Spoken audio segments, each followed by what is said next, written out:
அனைவருக்கும் வணக்கம். நான் உங்கள் சாந்தி பேசுறேங்க. இன்றைய பதிவுல நாம என்ன பார்க்க போறோம் அப்படின்னு பார்த்தீங்கன்னா, நீங்கள் நினைத்தது உடனடியாக நடக்க உங்கள் குலதெய்வத்திடம் இப்படி கேளுங்கள் அப்படின்னு சொல்லியிருக்கேன். இந்த குலதெய்வத்தை நாம எப்படி வழிபாடு செய்யணும், நாம நினைத்தது நடக்க குலதெய்வத்துக்கிட்ட எப்படி கேட்கணும் அப்படிங்கிறத பத்தி இந்த பதிவுல நாம தெளிவாக பார்க்கலாம். இப்போ பார்த்தீங்கன்னா குலதெய்வம் அப்படிங்கிறது ரொம்பவே முக்கியம்ங்க. நாம என்ன வழிபாடுகள், யாகங்கள், வேள்விகள் இது எல்லாம் செய்தாலும் நம் குலதெய்வத்தை வழிபாடு செய்யாவிட்டால் எதுவுமே பலன் இருக்காது அப்படின்னு சொல்லப்பட்டிருக்குது. நம்மளுடைய முன்னோர்கள், மூதாதையர்கள் வழிவழியாக வழிபட்டவர்கள் தான் நம்மளுடைய குலதெய்வம். அந்த குலதெய்வத்தினுடைய மண்ணை மிதிச்சாலே நம்ம வாழ்க்கையில பல மாற்றங்கள் ஏற்படுத்தும் அப்படின்னு சொல்லப்பட்டிருக்குது. ஏன்னா இப்போ நம்முடைய முன்னோர்களும் அங்க வழிபாடு செஞ்சிருப்பாங்க. அவங்க இருந்த இடத்துல நாம போய் வழிபாடு செய்யும் பொழுது குலதெய்வத்தினுடைய அருளோடு சேர்த்து நம்முடைய முன்னோர்களினுடைய அருளும் நம்மளுக்கு கிடைக்கும் அப்படின்னு சொல்லப்பட்டிருக்குது. அப்போ நம்ம குலதெய்வத்தை வழிபாடு செய்யும் பொழுது குலதெய்வத்தினுடைய அருளும் முன்னோர்களினுடைய ஆசியும் நம்மளுக்கு ஒரு சேர கிடைக்கக்கூடிய ஒரு அற்புதமான ஒரு வழிபாடு குலதெய்வ வழிபாடு. வெளிநாட்டுல இருக்கிறோம், வெளி மாநிலத்துல இருக்கிறோம் அப்படிங்கிறவங்க நீங்க எப்போ இந்தியா வந்தாலும், எப்போ உங்க சொந்த ஊருக்கு வந்தாலும் உங்க குலதெய்வத்தை வழிபாடு செய்யணுங்கிறத ஒரு வழக்கமாகவே வச்சுக்கோங்க. இப்போ நாம எளிமையா நம்மளுடைய குலதெய்வம் ரொம்ப தூரமா இருக்குது. இப்ப நாங்க உள்ளூர்ல தான்மா இருக்கோம், ஆனா எங்க குலதெய்வம் ரொம்ப தூரமா இருக்குது, நாங்க போயிட்டு வர்றதுக்கு ரொம்ப செலவாகுது, இல்ல நாங்க வெளிநாட்டுல இருக்கிறோம், வெளி மாநிலத்துல இருக்கிறோம் அப்படிங்கிறவங்க கூட இந்த வழிபாட்டை ரொம்ப எளிமையா உங்க வீட்டிலேயே செய்து வழிபாடு செய்யலாம். இப்போ உங்களுக்கு நிறைவேறாத வேண்டுதல்கள், ஆசைகள், விஷயங்கள் இருக்கும் இல்லைங்களா, அதை நம்ம உடனடியாக நடக்கணும்.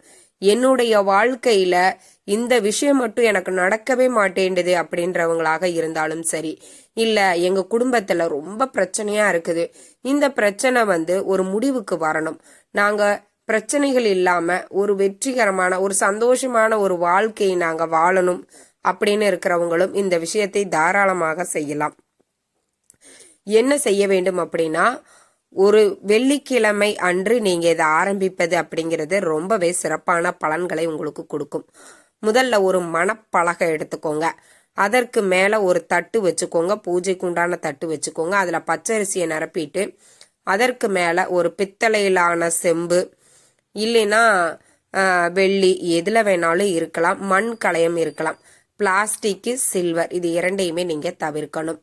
அது நிறைய குடிப்பதற்கு நல்ல சுத்தமாக இருக்கக்கூடிய தண்ணீரை நிரப்பிக்கோங்க. அதுல ஒரு எலும்பிச்சம்பழம், ஒரு துண்டு பச்சை கற்பூரம், அதே மாதிரி ₹1 நாணயம், மஞ்சள் தூள், ஏலக்காய் இது எல்லாமே அதுல போட்டுட்டு அதற்கு மேல வேப்ப இலை வச்சுக்கோங்க. அதற்கு மேல பூக்கள் வச்சுக்கோங்க. என்ன பூக்கள் கிடைக்குதோ அந்த பூக்களை வச்சுட்டு இத உங்களுடைய குல தெய்வமாக நீங்க பாவித்து இந்த கலசத்தை வச்சுக்கணும்.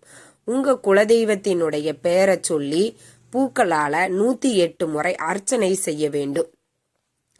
அப்போ உங்க குலதெய்வம் அதுல அந்த கலசத்துல ஆகாவனம் செய்த பிறகு இப்போ நான் சொல்லக்கூடிய இந்த விஷயத்த செய்யுங்க. ஒரு மஞ்சள் நிற துணி எடுத்துக்கோங்க. மஞ்சள் நிற துணி இல்லாதவங்க வெள்ளை நிற துணிய மஞ்சள்ல நனைச்சு அதை காய வச்சு எடுத்துக்கோங்க. எடுத்துட்டு அதுல ₹11 காணிக்கை வச்சுக்கோங்க. ₹10 நோட்டு ஒரு ரூபாய், இல்ல சில்லற காசா ₹11 எப்படி வேணாலும் நீங்க வச்சுக்கலாம். ஆனா ₹11 தான் இருக்கணும். அதை கரெக்டா முடிச்சு போட்டு அதை உங்க உள்ளங்கையில வச்சுக்கோங்க. வச்சுட்டு உங்க குலதெய்வத்துக்கிட்ட மனதார பிரார்த்தனை பண்ணிக்கோங்க. உங்களுடைய வேண்டுதல், கோரிக்கைகள் என்னவோ அது எனக்கு நடந்தே தீரணும், நீதான் நடத்தி கொடுக்க வேண்டும் அப்படின்னு உங்க குலதெய்வத்துக்கிட்ட மனதார பிரார்த்தனை பண்ணிக்கோங்க. திருமணம் நடக்கணும், குழந்தை வரம் வேண்டும், சொந்த வீடு வேணும், கடன் பிரச்சனை தீர வேண்டும், குடும்ப ஒற்றுமை வேண்டும், உங்களுடைய குழந்தைகள் நன்றாக படிக்க வேண்டும் அப்படின்னு என்ன பிரார்த்தனை வேணுமானாலும் நீங்க வச்சுக்கலாம். ஏதாவது ஒரு வேண்டுதலை மட்டும் நீங்க குறிப்பா அந்த 11 ரூபாய் காணிக்கை முடிஞ்சு வச்சு பிரார்த்தனை பண்ணிட்டு அந்த முடிச்ச உங்க குலதெய்வம் படம் இருந்தாலும் சரி அந்த படத்தையும் வச்சுக்கலாம். இல்லைன்னா அந்த கலசத்துக்கு பக்கத்திலே வச்சிருங்க. வச்சுட்டு தீப தூப ஆராதனை எல்லாம் காட்டிட்டு உங்களுடைய பூஜையை நீங்க நிறைவு செய்து கொள்ளுங்கள்.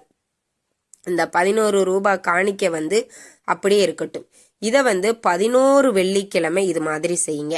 இடையில பெண்கள் மாதவிடாய் காலம் வந்துருச்சு, நாங்க என்ன பண்ணுவது அப்படின்னு கேட்டீங்கன்னா அந்த நாளை மட்டும் ஸ்கிப் பண்ணிட்டு அதற்கு அடுத்து வரக்கூடிய வெள்ளிக்கிழமையிலிருந்து தாராளமாக நீங்க ஃபாலோ பண்ணிக்கலாம். ஃபர்ஸ்ட்ல இருந்து திரும்பவும் செய்யணும்னு அவசியம் இல்லை. இப்போ ஒரு 3 வாரம் செஞ்சிருக்கிறீங்க, 4வது வாரத்துல மாதவிடாய் காலம் வந்துருச்சுன்னா அதை ஸ்கிப் பண்ணிட்டு அடுத்தது 4, 5 அப்படின்னு 11 வாரம் இதை நீங்க செய்யணும். இந்த 11 வாரங்கள் உங்களுக்கு நடந்து முடிவதற்குள் நீங்க நினைத்தது கண்டிப்பா உங்க குலதெய்வம் நடத்தி கொடுக்கும். இது நான் அனுபவபூர்வமாக உணர்ந்த ஒரு விஷயம்ங்க.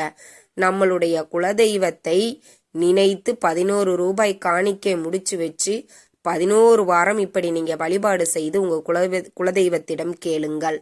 11 வாரங்கள் நீங்கள் இந்த வழிபாட்டை செய்து முடிப்பதற்குள் நீங்கள் கேட்ட விஷயம் உங்களுக்கு நடந்திருக்கும்.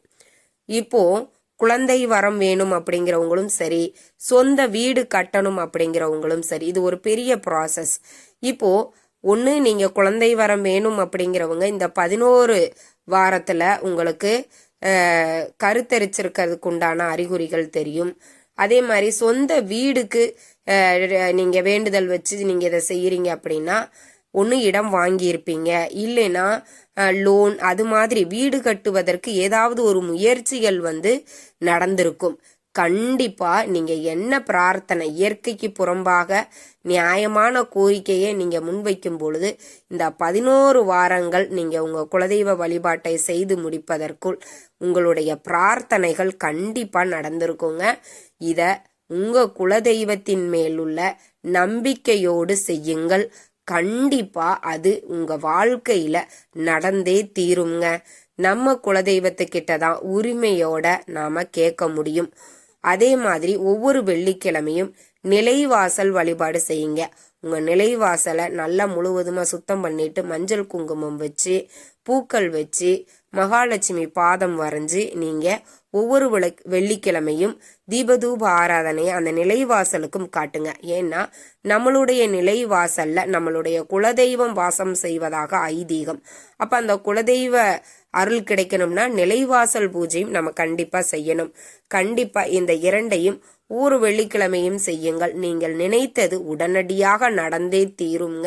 இதை நம்பிக்கையோட செய்யுங்க. நிச்சயம் உங்களுக்கு கை மேல பலன் கிடைக்கும். இந்த தகவல் உங்களுக்கு ரொம்பவுமே பயனுள்ளதாக இருந்திருக்கும்னு நினைக்கிறேன். வீடியோ பிடிச்சிருந்தா லைக் பண்ணுங்க, ஷேர் பண்ணுங்க, கமெண்ட் பண்ணுங்க. இந்த பதிவை உங்களுடைய உற்றார் உறவினர்கள் நண்பர்களுக்கும் ஷேர் பண்ணுங்க. அவங்களும் பார்த்து பயன்பெறட்டும். நன்றி, வணக்கம்.